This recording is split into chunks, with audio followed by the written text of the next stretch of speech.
É evidente que aquele dinheiro veio de alguma fonte do governo. É evidente, por isso que ele não pode falar.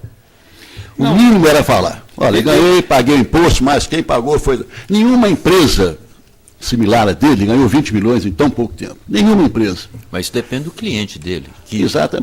Mas, olha, ele montou uma empresa a curtíssimo prazo e já encerrou a atividade da empresa, alegando que recebeu adiantado. Quem que paga adiantado? 2, 3 anos para frente, uma consultoria, gente, pelo amor de Deus. Alguma coisa está errada. Não, veja, eu não quero, eu vou esclarecer em primeiro lugar que, de nenhum modo aqui eu estou, primeiro, defendendo a atitude de Palocci ou qualquer coisa, ou mesmo sendo leniente com a questão da corrupção. É como sociólogo, como cientista político, o Raul, nós temos que ver o problema na sua complexidade. É muito fácil você etiquetar que era imoral, mas o que é imoral? Você tem na lei uma previsão de probidade, etc., e ele, teoricamente, passou por todas essas instâncias legais. Então, o que é que nós chamamos de comportamento moral ou imoral por parte de um político? É o enriquecimento que ele, legalmente, no caso, usufrui pelo fato dele ter exercido um cargo político muito importante. Se a resposta for sim, você vai condenar ao inferno pelo menos 99% de todos os políticos. E tem um detalhe no caso Palocci, que é quase assim irônico, é que nos bastidores, eu estive em Brasília durante o caso, se comenta o seguinte, é fogo amigo, quer dizer, quem é que soltou, né, quem é que revelou as fontes. Foi fogo amigo, sabe que o fogo amigo que estão dizendo? O próprio PMDB. Por quê? Porque ele tomou uma atitude moralizante. Ele quis pôr fim àquela feira de cargos para o PMDB. A prateleira está cheia ainda, né? Entenda? Ele quis pôr limites àquilo e disseram, bom, vamos queimar o homem. E queimaram a partir do quê? De um discurso moralizante. Então, aqueles que queriam fazer uma festa com o patrimônio público, tiraram aquele que supostamente seria o guardião. E, obviamente, por questões pessoais dele, por inabilidade, etc., ele ficou, vamos dizer, politicamente insustentável, justamente por causa dessa percepção que o público, a opinião pública tem, que não adianta você ver com um discurso de complexidade, de análise, que o público não vai engolir. Ele tinha um patrimônio X, em poucos meses virou 20X. Agora, você que é aqui de Juiz de Fora, de Minas Gerais, quantos políticos multiplicaram por 1.000 ou por 20 mil o patrimônio deles? Exato. De novo, nós vamos à raiz do problema. O problema, a meu ver, se encontra nisso. É uma questão de ficção jurídica. Como é que eu vou abstrair dos meus interesses pessoais? Esse pressuposto que está à fonte de todo o problema, que é impossível você fazer isso. Muito bem, nós vamos ter que fazer o nosso primeiro intervalo aqui na mesa de debates. Voltamos já já.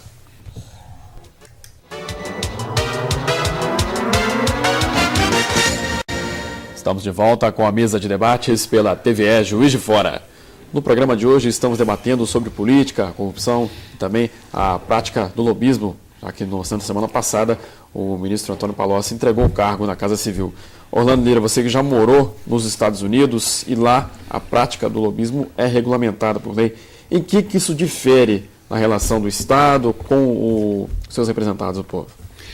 Difere no sentido que torna muito clara as áreas de atuações do setor privado no setor público. Quer dizer, uma vez que o lobista é reconhecido por lei, ele já vai ter uma atuação junto à esfera pública, no caso a esfera parlamentar, para a defesa dos interesses pessoais.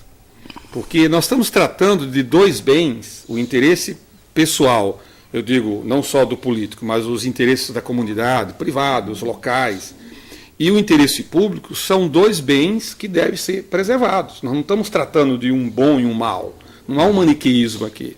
O problema é saber como é que eles vão conviver e em que interseção eles vão dar. Daí a questão da normatividade, que a norma, a lei, vai definir, ou seja, vai colocar limites até onde há essa atuação de defesa dos interesses de uma firma, por exemplo, a indústria bélica americana tem os maiores lobbies do mundo, né, fortíssima, a indústria do tabaco e assim por diante. Aqui no Brasil, eles acharam que não há uma cultura política o suficiente para amparar com uma instituição essa figura do lobby. Então, o lobista ele é visto como alguém que é quase um sinônimo de um corrupto, que vai procurar os seus interesses ou interesses de uma grande companhia, etc., em primeiro lugar. Então, é uma questão institucional. Isso prova, mais uma vez, que o problema da corrupção não é um conceito universal. É um conceito que depende muito das culturas locais, de como a história política de cada país é desenvolvida. Aníbal? O Brasil a gente vê inúmeras manifestações de lobby, só que a coisa é feita de maneira... Caixa 2. Caixa 2, subliminar, vem por aqui, vai por ali. Inúmeras discussões, até nem do ponto de vista econômico, mas do ponto de vista social, são desenvolvidas através de lobby. A campanha da atual presidente Dilma, na questão do aborto, aquilo foi lobby. Saímos de uma discussão também de conteúdo e entramos numa discussão apaixonada, maniqueísta, fla-flu. Sem dúvida. Né? E agora mais uma discussão que vai ter lobby, a questão da descriminalização da maconha. Então, quando você não oficializa, mas também acho que é uma questão cultural, né? Do brasileiro. O poder de pressão, quando ele existe de forma oficial, cria essa antipatia, essa resistência. Quando, na verdade, ele existe, talvez, na minha opinião, de uma maneira pior, que é uma maneira velada. No Brasil, de fato, está se admitindo a figura do lobista e do lobby oficialmente através do que eles chamam de frentes parlamentares. São mais de 100. Então, e bancadas. Né? Bancadas. Bom, as bancadas é questão partidária, mas a frente parlamentar é em torno de um tema, em torno de um interesse localizado. A bancada evangélica, a bancada ruralista, a bancada não sei das coisas. Lógico, exatamente. Então, assume outras feições, mas esse jogo de disputa de interesse faz parte da política. Isso que eu estou dizendo, nós temos que trabalhar um pouco mais o que é essa ficção jurídica do bem público. Pode haver um bem público absolutamente abstraído dos interesses, eu digo, não é só do interesse do político, do agente, das comunidades. Então esse que é o grande problema. Senão nós vamos matar a política. Raul, se não estaria um começo dessa discussão no fato de que na democracia brasileira a gente sempre cai num bipartidarismo, ou seja, você tem hoje PT, PSDB. Dentro do PT vem um monte de outros partidos. Dentro do PSDB, um monte de outros partidos. Então a discussão ela fica maniqueísta. Bem e mal, céu e inferno, fla-flu. Bom, eu primeiro discordo. Acho que se esquecer do PMDB, da força do PMDB hoje, é impossível. O Brasil é um pluripartidarismo clássico que obriga composições de segundo turno. Aqui nós temos um campeonato bem mais complexo desse ponto de vista. Agora, com relação aos limites que o Orlando coloca a respeito da moralidade e do interesse público, eu acho que a coisa tem que ser muito definida. Alguém que assume um cargo público, ele pode ter até uma preferência de quem ele gostaria que vencesse uma licitação, mas ele não pode fazer nada para que aquela empresa, por exemplo, ganhe a licitação. Acho que isso é possível de ser exigido. Agora, se no caso do Palocci, para a gente poder lembrar, o enriquecimento dele, tecnicamente, se dá antes dele ser ministro. Ou seja, se dá numa condição em que ele era um agente privado no mundo. É muito curioso isso, porque se sabe que ele, de alguma maneira, investigado, talvez pudesse levar a mais casos. É a única explicação que eu tenho de por que ele recua tanto. Assim, o que existe de muito marcado no caso do Palocci é o comportamento tático dele de sair de cena para preservar o governo, e que deu certo. As pesquisas estão dizendo aí que Dilma continua com pelo menos os mesmos patamares de aprovação. Agora, o ponto de vista que seria muito necessário mudar uma certa cultura do Brasil a respeito do que é possível ou não é possível de relação entre políticos e setor privado, eu acredito que sim. Mas para isso nós precisaríamos de uma situação de um Congresso talvez mais estável, políticos profissionais mais assentados, Porque o que acontece quando a gente tem um Congresso que se renova uma taxa de 50% a cada eleição é que está sempre entrando gente que nós não sabemos de onde veio e com que dinheiro veio. Então, isso torna a detecção do problema mais complicado, né? Agora, no meu entender, enfim, o que é possível em qualquer caso, em qualquer país do mundo, é que se tem corrupção, o que tem que existir são mecanismos de apuração. Mecanismos de apuração que tenham continuidade para além da renúncia dos políticos. Isso que não acontece no Brasil. Basicamente, se um político está sendo acusado de algum tipo de corrupção, ele renuncia ao cargo, ele leva o dinheiro dele todo para as Bahamas ou para onde quer que esteja. E as informações. Isso prova que o que a sociedade está interessada é simplesmente no julgamento político. Ela não está interessada no julgamento moral. É assim com todos. O patrimônio deles fica intangível. E tanto é que agora o Congresso se movimenta ainda, né? A parte da oposição se movimenta insiste para convocar o Palocci para dar explicações, só que isso também já fugiu um pouco do debate na sociedade, né, Raul? Agora perde a centralidade, né?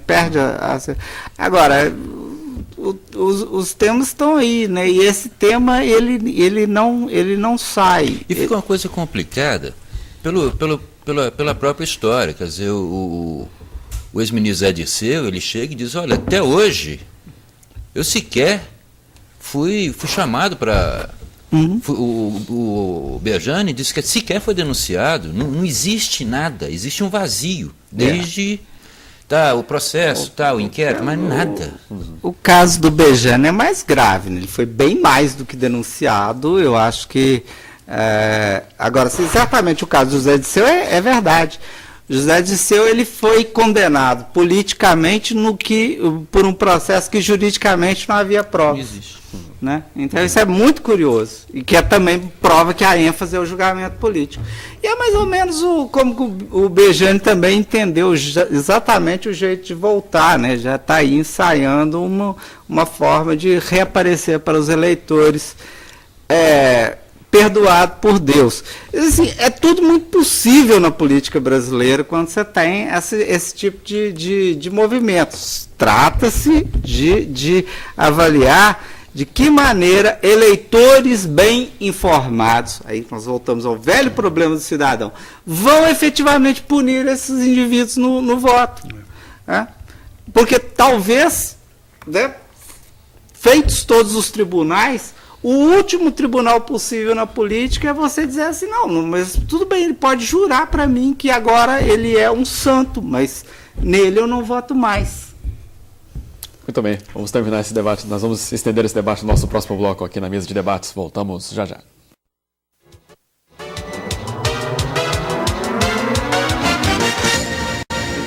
Atenção, voltamos com a mesa de debates pela TVE Juiz de Fora.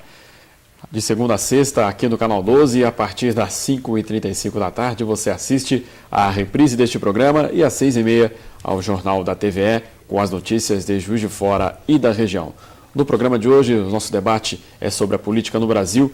E, professor Raul Magalhães, você falava que a única maneira, uma das únicas maneiras do eleitor não legitimar a volta de um candidato é no voto, né, na urna. Essa é a única maneira, então, que o eleitor possui hoje, principalmente no Brasil? Esse talvez o recurso mais drástico, né? Talvez seja o principal tribunal da política, é aquele que se assenta no eleitor. Agora, ele depende do quê? Depende de eleitores bem informados, ele depende de um debate político onde as coisas sejam colocadas às claras. Evidentemente, os adversários de qualquer político vão ter o maior prazer em divulgar informações. Agora, cabe ao eleitor fazer o juízo dele no momento das urnas, se o candidato é legal. Agora, você veja, foram esses eleitores que fizeram uma ação popular no Brasil muito exitosa, que resultou no ficha limpa, que só não teve resultados maiores porque o nosso Supremo Tribunal achou que não devia aplicar a última eleição, mas que, de alguma maneira, você vê que tem um desejo da população brasileira, que se radica na democracia brasileira, de criar mecanismos que filtrem a qualidade dos políticos. O ficha limpa